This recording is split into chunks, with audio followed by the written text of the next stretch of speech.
దేశమంటే మట్టి కాదోయ్ కథ రచన శ్రీమతి కెవి సుమలత గారు. స్వరం గాయత్రి రామోసి. కాశ్మీర్ వెళ్లే ఫ్లైట్లో కూర్చున్న ప్రతాప్ ముఖంలో ఆశయ సాధనకి చేరువ కాబోతున్నందుకు సంతోషం కనిపిస్తూ ఉంది. డాక్టర్ ప్రతాప్, మీకు నేను ఏ విధమైన సేవ చేయగలను అని చిరునవ్వుతో అడిగింది air hostess. No thanks ma'am అని అంతే చిరునవ్వుతో సమాధానమిచ్చాడు ప్రతాప్. అమ్మ ఎలా ఉందో తల వెనక్కి వాల్చి కళ్ళు మూసుకున్నాడు ప్రతాప్. ఊహ తెలిసినప్పటి నుంచి నాన్నగారు ఇంట్లో ఉండరు. అప్పుడప్పుడు వచ్చి వెళ్తారు. 8 ఏళ్ల ప్రతాప్కి అది ఎప్పుడూ అర్థం కాని విషయం. అమ్మా, నాన్నగారు ఎందుకు మనతో ఉండరు? ఎప్పుడు ఎక్కడో ఉండి అప్పుడప్పుడు వస్తారు. కొన్ని రోజులు ఉండి వెళ్ళిపోతారు. నా స్నేహితుల తల్లిదండ్రులు ఇద్దరు ఒక్కచోటే ఉంటారు. ఎంచక్కా వాళ్ళ నాన్నగారు వాళ్ళ దగ్గరే ఉండి వాళ్ళు అడిగినవన్నీ కొనిపెడతారు. దిగాలుగా అన్నాడు ప్రతాప్. మీ నాన్నగారు దేశ సేవ చేస్తున్నారు. మన దేశం సరిహద్దుల్లో ఆయన సైనికుడిగా పనిచేస్తున్నారు. మీ నాన్నగారు మీ స్నేహితుల తండ్రుల్లాగా తన కుటుంబం కోసం మాత్రమే పనిచేయడం లేదు, మన దేశాన్ని కాపాడే గొప్ప పని చేస్తున్నారు. అందుకే సెలవులకి మాత్రమే రాగలుగుతారు. అయినా నాన్నగారు వచ్చినప్పుడు నీకు అన్నీ కొనిపెడుతున్నారు కదా, నేను కూడా నువ్వు ఏది అడిగినా కొంటున్నాను కదా, కొడుకుని దగ్గరగా తీసుకుని అంది సావిత్రి. ఎప్పుడు అడిగినా ఇలాగే చెప్తావు. సైనికుడు అంటే ఏంటమ్మా? అది దూరంగా ఉండి చెయ్యాలా? ఎంచక్కా ఇక్కడే ఉండి చేయొచ్చుగా, చిరాకుగా అన్నాడు ప్రతాప్. ఇక్కడ ఉండి చేసే పని కాదు నాన్న. మన దేశం మీదకి వేరే దేశాలు దండెత్తి వస్తే మన దేశ సైనికులు వారితో యుద్ధం చేస్తారు. ప్రాణాలు కూడా లెక్క చేయకుండా యుద్ధం చేసి దేశాన్ని రక్షిస్తారు. అలాంటి గొప్ప పని చేస్తున్నారు మీ నాన్నగారు. ఆయన్ని తక్కువగా చేసి మాట్లాడకూడదు అంది సావిత్రి. ఏమో అమ్మా, నాకు అర్థం కాలేదు. కానీ నాన్నగారు నా దగ్గర ఉండరు అనే బాధ మాత్రం కలుగుతుంది అన్నాడు ప్రతాప్.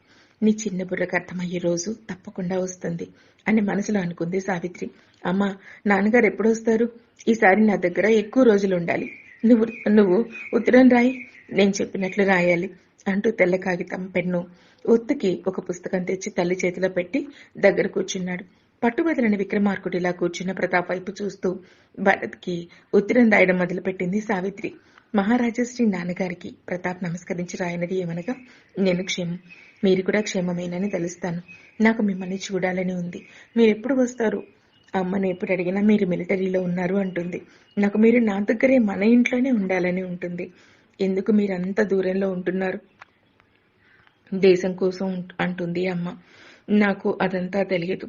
మీరు నా దగ్గర ఉండాలి అంతే. నేను ఎదురు చూస్తూ ఉంటాను అని చెప్పాడు ప్రతాప్. సావిత్రి కన్నీళ్లని బలవంతంగా అదిమి పెట్టుకుని ప్రతాప్ మాటలుగా భరత్కి ఉత్తరం రాసింది. అది స్వయంగా తనే తపాలా కార్యాలయ ఆవరణలో ఉన్న పెట్టెలో వేసి వచ్చాడు ప్రతాప్. అమ్మా, నాన్నగారి నుంచి ఉత్తరానికి జవాబు వచ్చిందా అని వేసిన తెల్లవారి మొదలుకొని ప్రతిరోజు సాయంత్రం బడి నుంచి రాగానే అడుగుతూనే ఉన్నాడు ప్రతాప్.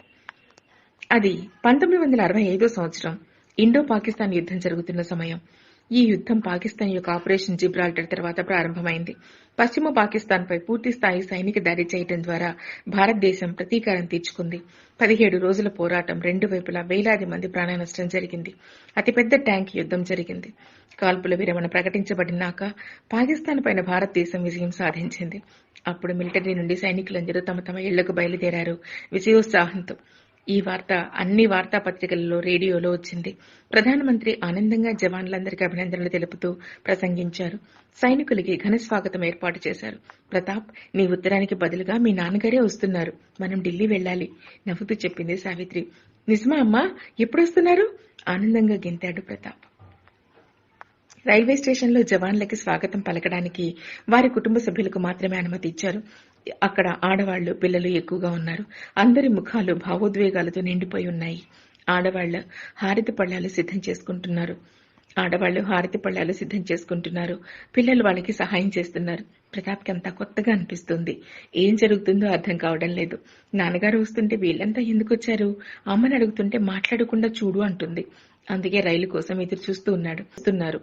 అంతలో మిలిటరీ ట్రైన్ వస్తుంది, ప్రధానమంత్రి వస్తున్నారు, అందరూ పక్కకి జరగండి అని రైల్వే అధికారుల ప్రకటన వెలువడింది. భద్రతా దళాలు అక్కడికి వచ్చి అప్రమత్తంగా ఉండాలని హెచ్చరించారు. అక్కడంతా కోలాహలంగా సందడిగా ఉంది. ప్రతాప్ చాలా ఉత్సాహంగా చూస్తున్నాడు.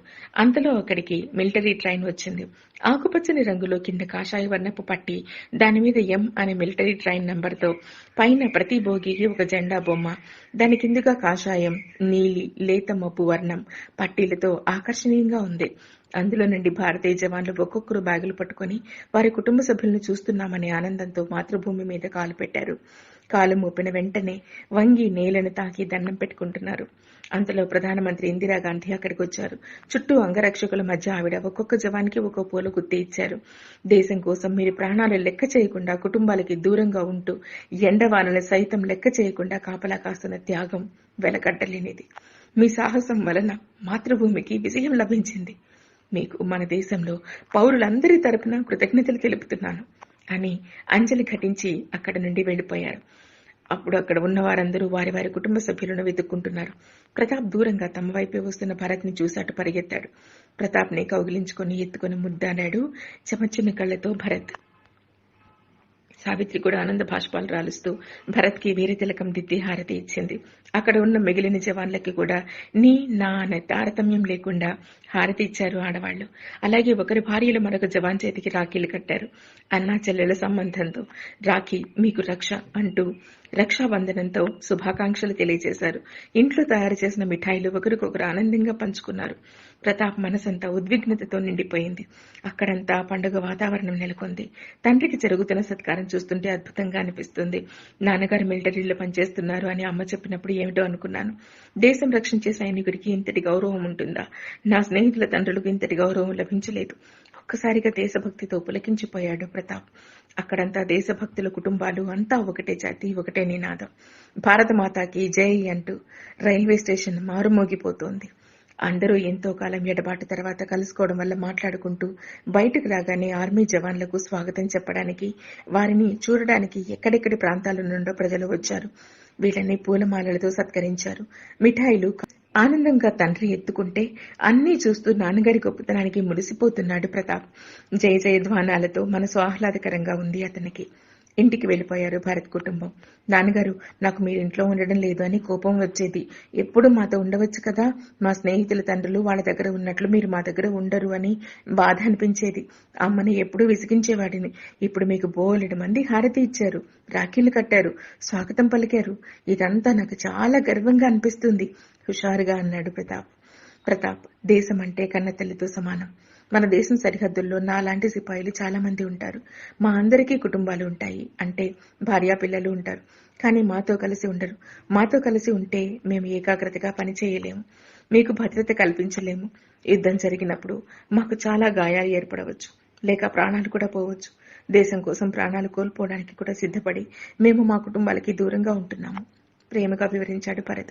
మీరిలా చెప్తుంటే నేను కూడా దేశం కోసం ఒక సిపాయిగా మారాలన్న కోరిక కలుగుతుంది నాన్నగారు అన్నాడు ప్రతాప్. ప్రతాప్, నువ్వు డాక్టర్ చదువు చదవాలి. దేశపు సరిహద్దుల్లో వైద్యుల అవసరం ఎక్కువగా ఉంటుంది.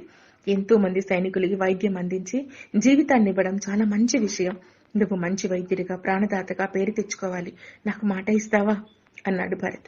తప్పకుండా మీ కోరిక నెరవేరుస్తాను నాన్నగారు. నేను ఇక నుండి డాక్టర్ కావాలనే ఆశయం కోసం కష్టపడి చదువుకుంటాను అని ప్రతాప్ భరత్ చేతిలో చెయ్యి వేసి మాట ఇచ్చాడు. బడికి వెళ్లిన సమయం మినహాయించి మిగిలిన సమయం అంతా ప్రతాప్ తండ్రిని అంటిపెట్టుకునే ఉన్నాడు. మిలిటరీ విషయాలు, దేశభక్తుల కథలు, యుద్ధ విశేషాలు అడిగి తెలుసుకునేవాడు. తండ్రికి చాలా చేరిక అయిపోయాడు. భరత్కి తిరిగి ఆర్మీకి వెళ్లిపోయే సమయం ఆసన్నమైంది. మనసులో కొండంత దిగులు ఉన్న కర్తవ్యం కోసం ప్రయాణమయ్యాడు.